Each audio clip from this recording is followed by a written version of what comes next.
దయచేసి అందరూ వేదిక మీద ఉన్న వాళ్ళందరూ కూర్చోవద్దుగా కోరుతున్నాం.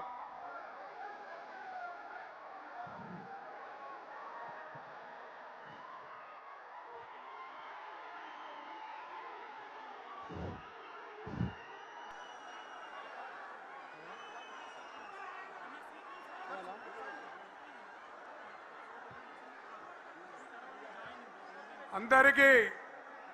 నమస్కారాలు తెలియజేస్తూ ఈరోజు కాంగ్రెస్ సీనియర్ నాయకులు దాదాపు 4 దశాబ్దాల కాంగ్రెస్ పార్టీ నడిపించిన నాయకుడు జీవన్ రెడ్డి గారు బీఆర్ఎస్లో చేరుతున్న శుభ సందర్భంలో దీనికి ముఖ్య అతిథులుగా వచ్చేసిన జాతిపిత తెలంగాణ తీసుకొచ్చిన జాతిపితగా తెలంగాణ రాష్ట్రాన్ని సాధించి తొలి ముఖ్యమంత్రిగా తెలంగాణ రాష్ట్రాన్ని సత్యనారాయణ చేసిన గౌరవనీయులు పెద్దలు కల్వకుంట్ల చంద్రశేఖరరావు గారికి స్వాగతం పలుకుతూ 4 దశాబ్దాల సుదీర్ఘ రాజకీయ అనుభవంతో నిత్యం ప్రజల మధ్య నిలిచిన జీవన్ రెడ్డి గారు బీఆర్ఎస్ పౌరులు చేరడం సాధారణంగా ఆహ్వానిస్తున్నాం. ఈ సభా వేదిక అయిన ఆశీస్సులైన జిల్లాకు చెందిన మాజీ మంత్రివర్యులు కొప్పుల ఈశ్వర్ గారు,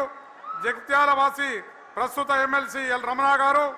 కొరుట్ల శాసనసభ్యులు డాక్టర్ కల్వకుంట్ల సంజయ్ గారు, చొప్పదండి మాజీ సభ్యులు సుంకె రవిశంకర్ గారు, వేములవాడ నియోజకవర్గం ఇన్ఛార్జ్ లక్ష్మీనరసింహరావు గారు, మాజీ మంత్రులు అదేవిధంగా కరీంనగర్ ఎమ్మెల్యే మాజీ మంత్రి కమలాకర్ గారు, హుజరాబాద్ శాసనసభ్యులు పాడి కౌశిక్ గారు, ఉమ్మడి కరీంనగర్ జిల్లాకు చెందిన నియోజకవర్గ ఇన్ఛార్జీలు అదేవిధంగా వేదిక మీద ఆశీస్సులైన ఎంపీలు, మాజీ ఎంపీలు, ఎమ్మెల్యేలు, మాజీ ఎమ్మెల్యేలు, ఎమ్మెల్సీలు, మాజీ ఎమ్మెల్సీలు, మాజీ జడ్పీ చైర్మన్లకు స్వాగతం పలుకుతూ అదేవిధంగా జగిత్యాల జిల్లా తొలి జడ్పీ చైర్మన్గా ఎన్నికై 5 సంవత్సరాలు ప్రజల మధ్య పరిపాలించిన దావ వసంత గారికి స్వాగతం పలుకుతూ వేదిక మీద అయిన ఆశీస్సులైన ప్రజాప్రతినిధులందరికీ పేరు పేరున బీఆర్ఎస్ నాయకులందరికీ కూడా పార్టీ నాయకులకు అదేవిధంగా ముందున్న మా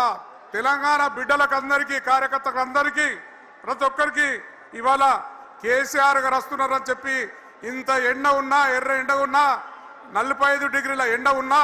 పగటి నుంచే ఇలా ఇక్కడికి వచ్చే ప్రాంగణంకి వచ్చి కూర్చున్న మా బిడ్డలందరికీ కూడా తెలంగాణ పులి బిడ్డలందరికీ కూడా స్వాగతం నమస్కారం చేస్తూ